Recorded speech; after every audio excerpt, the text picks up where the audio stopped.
I'm not afraid to die. So let's break this down one by one. So first off, the afterlife. So in this case, I always like, this is kind of a thing that I was thinking about the other day, and I don't know, I don't feel like I've quite been able to formalize it yet, so I don't want to go too far into it. But I feel like there are bands and artists who will pick like a word or a song, and then like that's what the word, or they like assign undue meaning to that word. Like I don't know, like I've noticed like Bullet for My Valentine will do this, or Black Veil Brides will do this, where it's like, you know, Bullet for My Valentine has a song called Gravity, which I think is just like a generic relationship song. And oh, sorry, I haven't been moving my little song tracker. Okay, it's like a generic relationship song, but then you take a word like gravity, which has like all of these really cool implications, and it's like if you look at the lyrics of that song, all the words are extremely, extremely generic and lame, but except for this one word, gravity. And it's like, yeah, we're gonna take this word and we're gonna give it all of this meaning, and then that's what we're gonna call the song. And we're gonna, you know, the song is called Gravity because it's about the gravity that we feel when we love someone or whatever. And it's like, okay, that's fine, but it's not really like doesn't feel like a particularly unique take on a love song. Versus, you know, a song like this where the afterlife in this case, she didn't just take the word afterlife and then say, cool, that's what I'm going to write about, and I'm just going to write some generic song about what it means to die. The afterlife in this case kind of, to me, feels like it is a thematic tool within the song. It's kind of like an important element of the song, but it isn't like above the theme, right? Like, does that make sense? And again, I want to preface, I haven't like fully worked this out in my head, but it's like afterlife, it's part of the story as opposed to her like assigning some arbitrary meaning to it. It's like, no. The fact that, you know, like in my opinion, my view of the afterlife in this song is that it is the inevitable conclusion of her conflict with this adversary. She will die, he will die, there will be violence. This conflict is going to lead to both of their deaths. And what does that mean? What are the implications of that? And the lyrics dive into it much more in this song, so I don't want to spoil it. But that is like very interesting to me, that it's not that the afterlife is the point of the song. It's that this conflict is the point of the song, and the afterlife is sort of like a conclusive part of the theme. It's an important part of the theme or the idea within the greater theme of this conflict. I don't know if that makes sense.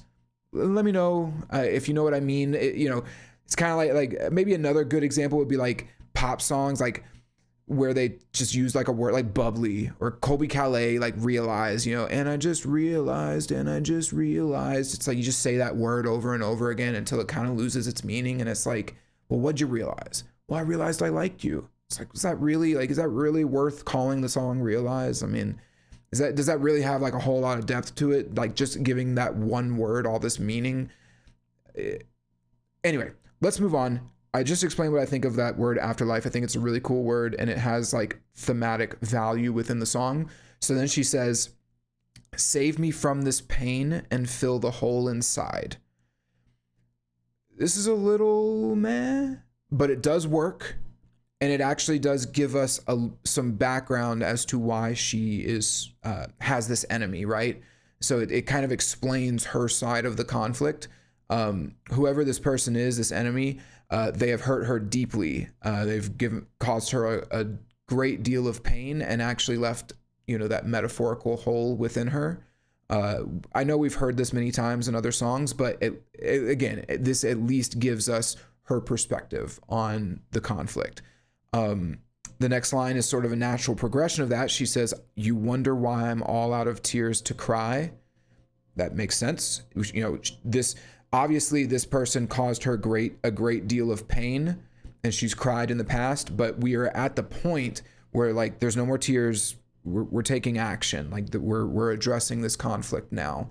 And then the last line is, today I'm not afraid to die.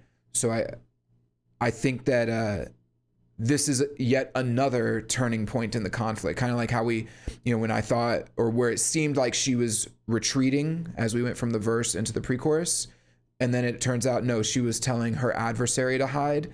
This is that turning point where going into the chorus, she said, damned to finally meet you in the afterlife, almost as if she views it as like something that she's cursed with.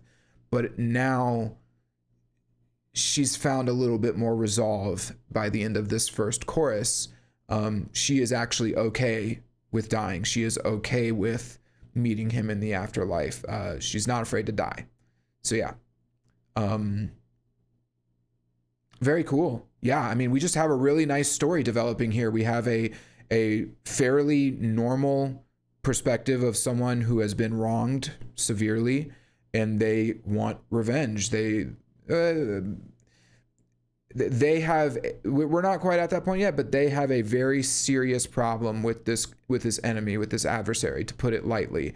And we're going to see where that goes. But it does involve violence, and it does involve that person hiding, and it does involve death, right? So yeah, I mean, I think it's cool how the song starts off very low key, very somber and eerie, and almost a little reluctant or apprehensive about what's to come. Then we get into the pre-chorus where, she's kind of explaining like, this person better hide because I'm coming for you.